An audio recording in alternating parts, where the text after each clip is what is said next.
Welcome back. Vice President J.D. Vance cast a tie-breaking vote yesterday in the Senate, pushing the $9.4 billion rescission bill forward. Republicans Susan Collins, Lisa Murkowski, and Mitch McConnell all voted no, along with all of the Democrats, causing Vance to come in to break the tie.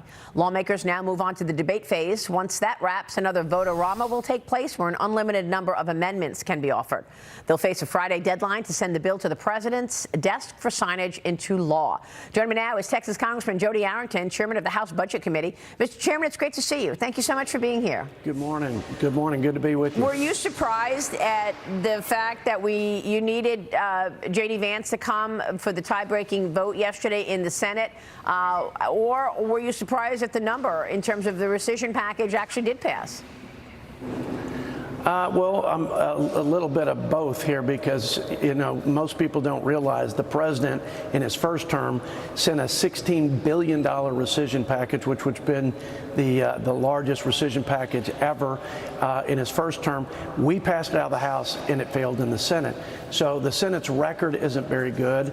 I'm concerned because the American people sent the president here to rein in the woken and wasteful spending in the people's government, and we're haggling over monies, about $400 million that isn't for international aid or life-saving assistance.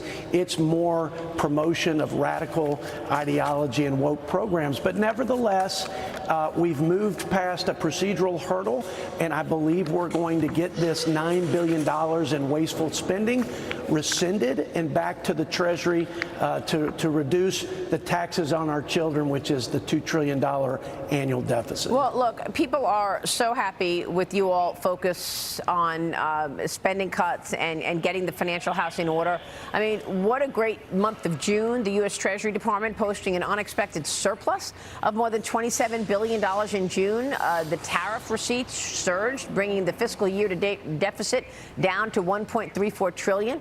A 1% decline from the same time a year ago. Mr. Chairman, I want to get your take on this. The last time we actually saw a surplus was during President Trump's first term. Was that also due to tariffs? What's your take on how you got to a surplus in the month of June?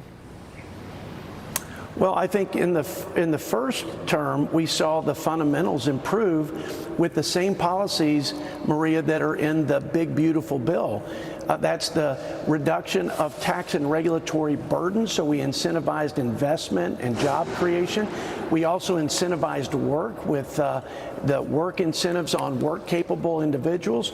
So we're going to see better gains in the future. Right now, we're getting record revenue from tariffs, about $100 billion this fiscal year, which is the most ever. And but we're also seeing improvement in economic output. Over last year, we're seeing prices come down. Right now, we're just trying to stabilize the patient because we've had horrible policies. We've had unbridled spending. We've had record inflation and interest rates. So we're seeing modest improvement, but I think you're going to see significant improvement in the future because of the policies in the reconciliation bill, not to mention the largest deregulation of the energy economy, which is the highest the biggest input cost for most manufacturers and businesses. So all in all, it's a good sign, but much better to come when we start implementing that big, beautiful bill. Yeah, great point. I mean, the problem is once you give people something, they don't want you to take it back. And that's what we saw during COVID and all that COVID spending and all the giveaways. People don't want to see any of that taken back. So Mike Johnson, the Speaker of the House, the other day told me that he's expecting to do more reconciliation packages, one at the end of the year, maybe one next year. I mean, are you expecting that you'll have the votes for something like that? And would that include further spending cuts? Yeah, let me comment on that. But first, look at that Harris poll that just came out about the popularity of the big, beautiful bill. Yeah. The number 2 most popular item was cutting the $1.5 trillion. Okay, that was more popular than the child tax credit, the no tax on tips, the reduction of taxes on overtime. People want reduction in spending. They want stewardship of their tax dollars, and they don't want us to bankrupt our country. So, by the way, we get more economic velocity from cutting spending than cutting taxes. So all in all, this president gets an A+ on all of those metrics. I think we can pass something that is meaningful. There's still more meat on the bone in terms of fiscal reforms in Medicaid and other health care and welfare programs. And then we need to take another run, Maria, at writing the policy to prohibit tax dollars to flow to transgender procedures through Medicaid, and also monies to illegals, the state monies that are fungible with federal match to people here in this country illegally. Those are two things the parliamentarian kicked out. We need to take another run at it. I think we'll be successful. Yeah, it's a great point. Meanwhile, President Trump is juggling trade deals, tax deals, peace deals, and the president just announced a new trade deal with Indonesia. Indonesian exports now facing a 19% tariff, down from 32% initially announced by the president.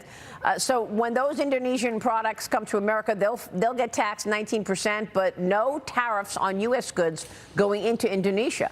The president wrote on Truth Social, as part of the agreement, Indonesia has committed to purchasing $15 billion in U.S. energy, $4.5 billion in American agricultural products, and 50 Boeing jets, many of them 777s.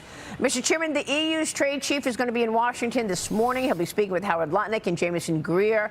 What do you want to see in terms of trade, and are you expecting more deals like this one? I am. I'm expecting a level playing field. That's all this reciprocal trade policy is about. It's about fairness and a head-to-head competition. And America and American producers and manufacturers and workers will win every day and twice on Sunday, because we have the best workers, we have the best operators, the most efficient run businesses, we have the best technology. So that's all we're looking for. And the president was successful in his first administration with the 5 largest export markets, Japan, obviously USMCA with Canada and Mexico. And as a result, we saw a 25% uptick in exports and trade activity, but we saw wages increase, a 25-year high increase in wages and income, and the poverty rate was the lowest in recorded history. So America First trade is critical to our prosperity, not for the people at the top, but for all Americans, because all boats rise on the tide of prosperity. We saw it in the first Trump administration, and we're going to see it again. The president needs to stay the course, and we need to support him because we've allowed this to persist for decades, and it's not just bad for the economy.